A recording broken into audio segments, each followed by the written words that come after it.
Here we go.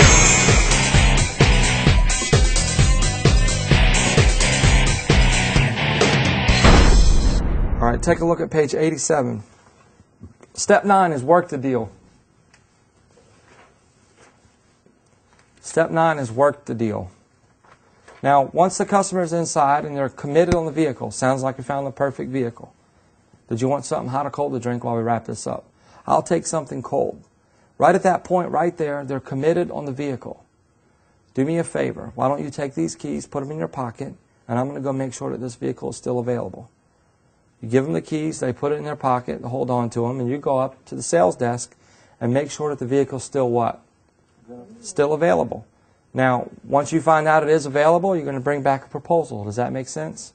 We're going to work the deal. All right, look at the bottom of page 87. It says our 3 golden rules. Number 1, don't give them price or trade value. Why? Because if you are going to, sometimes, for instance, if I purchase the car for $10,000 and if you're only giving $4,000 for my trade, then I'm going to, just give up. 96% of the people that are given a trade value before we work a deal are going to shop. Period. That's a track fact. And they left because they didn't get enough for their what? Trade. From their trading value. And they only care about payments and down payment. 96% of the people are making payments. Is that right? Yes. So here's the deal. We're going to keep the main thing the main thing. Now, are we going to give them price and are we going to give them trade value and all that? Of course we are. We're going to disclose all that. But you and I, as we do the proposal, we want to keep the main thing the main thing. And we already said it, just like Ed said. The payments and the down payment. That's the main thing. The payments and the down payment. That's all they really care about. Number 2, 90% of the customers just care about what? Payment. That's all they care about. And it's a proven fact that 96% are making payments. Why create your own objections? Look at number 2. 90% of the customers just care about payment. Why create your own objection? Number 3. Ask a closing question and then shut up. We were taught this in the car business a long time ago, weren't we? When you ask a closing question, what do we do after we negotiate? We be quiet. We sit there and we let the customer have a chance to say something. Because now we're negotiating. Closing's over. Remember the difference in closing and negotiating. Closing is emotional. Closing is when we get them to take mental ownership of the vehicle. Negotiating is getting it to make sense to the customer to fit it in their budget. You know, we can do the gas mileage savings close, the maintenance close. There's so many different closes that we can use to show the customer that it does make sense to fit in their budget. Now let's take a look at page 88. This is on presenting numbers. I may be able to get the payment down a little bit if you go with another option. Did you want to put $4,200 down or $5,300? We always give options. I don't have that kind of money. The good news is that the lender that we're willing to work with us, they don't really need money down. As a matter of fact, they're going to do 100% financing. The only thing that you're really going to be responsible for is your tax, tag, and fees. Now keep in mind, the more that you do put down, the lower your payment's going to be. And then you hit them with another number for the down payment. Another quick tip on that, if they don't have $4,200, okay, well, then if they don't like the payment, if the payment's too high, they say, that's just way too much money. $550 is too much payment. Okay, well, that's on an accelerated payment plan. Maybe we can get it a little bit longer for you. You know, stretch those payments out so we can get the payment a little bit lower. And then we go right back to the down payment and to the payment. And I put some nice word tracks in there for you guys to look at to help you out. All right, look at the next page. Turn over to page 89. Close the deal. Undisputed closing facts. The average sale is made after the 5th attempt to do what? To close. Number 2, every member of your team should have at least 10 closes in their toolbox of words.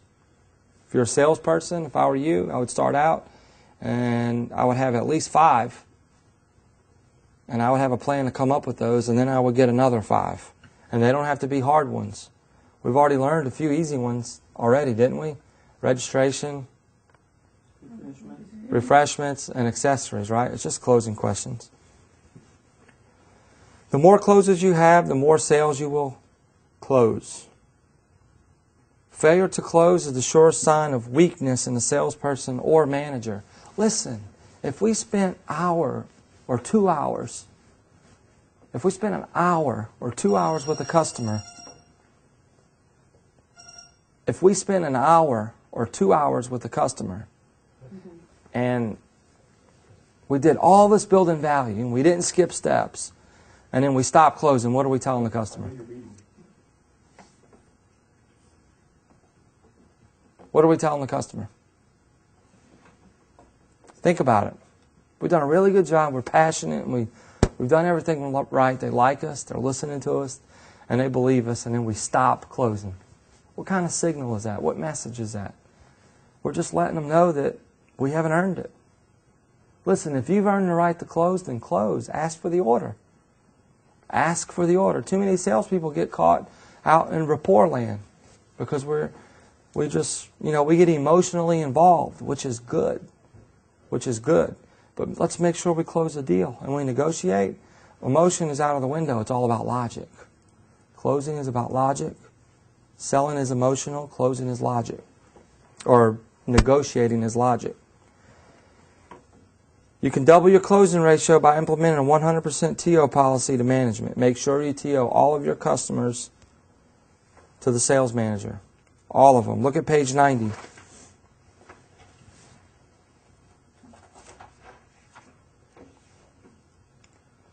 All right, here's the assumptive close. Here's a real easy one. It sounds like we found a perfect car. How would you like to register it? In one name or both names?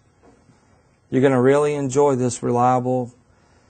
You'll really enjoy the reliability of the new car. Would you like some coffee or a cold soda or a bottle of water while we wrap up the paperwork? These are just real easy assumptive closes. So here's what I want you guys to do. With an assumptive close, it's two things that we're doing. We're stating a positive statement, and we're asking an either-or question. It's a positive statement followed by an either-or question. That's what an assumptive close is. It could be anything. It could be, sounds like we found the perfect car. Did you want something hot or cold to drink while we wrap this up? Sounds like we found the perfect situation with the right vehicle to help you guys get reestablished. Did you want to get that bed liner installed early in the week or later in the week? It's a positive statement with an either-or question.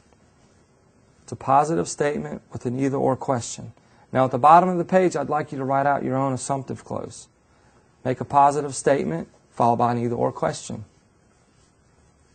Positive statement could be anything. Yeah, that vehicle really does look good in red, and I'm so glad that you do like that one, and it does have enough room for you and your family. Now, did you want something hot or cold to drink while we wrap this up? Does that make sense? Any positive statement followed by an either-or question.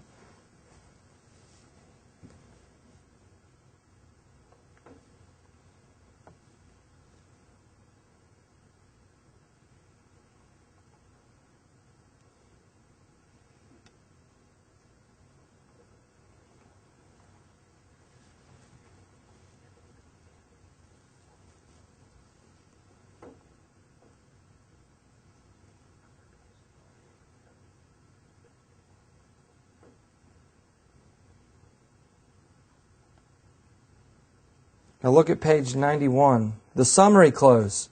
Simply summarize the benefits, not the features, with a series of yes questions, and follow the summary with an either-or closing question or action task. Be sure to fit the summary into a reasonable space of time. Your goal is to remind them of the value and the benefits, not to bore them by reading the sticker. Won't it be great to have those extra truck space for those 3-day weekends? Having a reliable car will sure reduce the stress, won't it? Aren't those seats comfortable?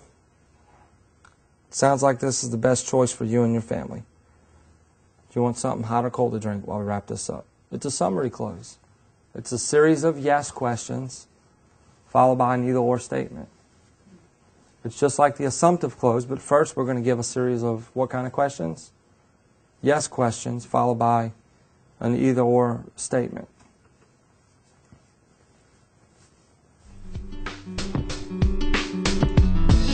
All right, moving right along. We're going to come back and do some practice, drill, and rehearse.